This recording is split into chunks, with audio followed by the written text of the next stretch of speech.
Good evening and welcome to our latest global update. What is happening right now between Iran, Israel and the United States could reshape the entire Middle East and possibly the world. We are now entering a critical phase of the conflict. Over the past 24 hours, tensions have surged dramatically. Israel has launched fresh airstrikes deep inside Iran, targeting key military and research facilities. Among the most significant targets was a major defense-linked university in Tehran, believed to be involved in advanced missile and nuclear-related research.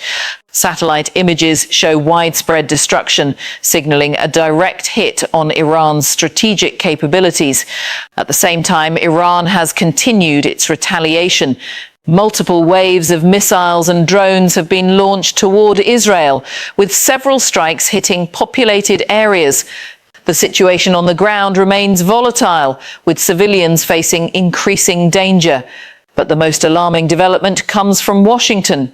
US President Donald Trump has issued a stark ultimatum. Iran has 48 hours to reopen the vital Strait of Hormuz, one of the world's most important oil routes, or face devastating attacks on its power infrastructure. This is not just a military warning. It's a direct threat to Iran's economy and daily life, signaling a possible shift from tactical strikes to full-scale infrastructure warfare. In response, Iran has escalated its rhetoric and threats. Officials have warned that any attack on their energy facilities will trigger retaliation against targets across the region, including Gulf countries' power plants and oil infrastructure. Some threats have even extended beyond the Middle East, raising concerns in Europe. This is where things get even more serious.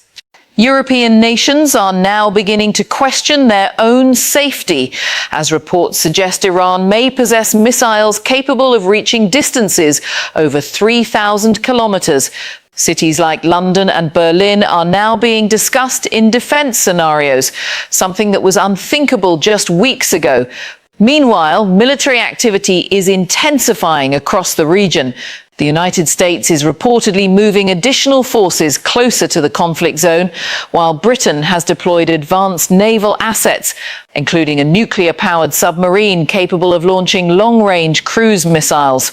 The message is clear. Western powers are preparing for the possibility of a wider war.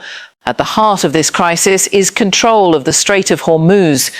Before the conflict, this narrow waterway handled a massive portion of the world's oil supply. Now, traffic has nearly collapsed, with only a handful of ships passing through daily. This disruption is already shaking global markets, raising fears of rising fuel prices and economic instability worldwide. Despite heavy strikes and growing pressure, Iran shows no signs of backing down. Instead, its leadership is presenting the situation as a form of resistance, setting conditions for ending the conflict that go far beyond a simple ceasefire. Our experts say this is not a war that will end quickly. Iran is a large and complex country with deeply rooted power structures. While damage to infrastructure may weaken the regime over time, a sudden collapse remains unlikely. Instead, the world could be facing a prolonged and increasingly dangerous confrontation. So what happens next? The next 48 hours could be decisive. If Iran refuses to comply with the US ultimatum, we could see a dramatic escalation, potentially targeting critical infrastructure, expanding the battlefield and pulling more countries into the conflict. For now, the world watches and waits, because what happens next in this crisis may not just shape the future of the Middle East, but the stability of the entire global order. Stay with us for more updates.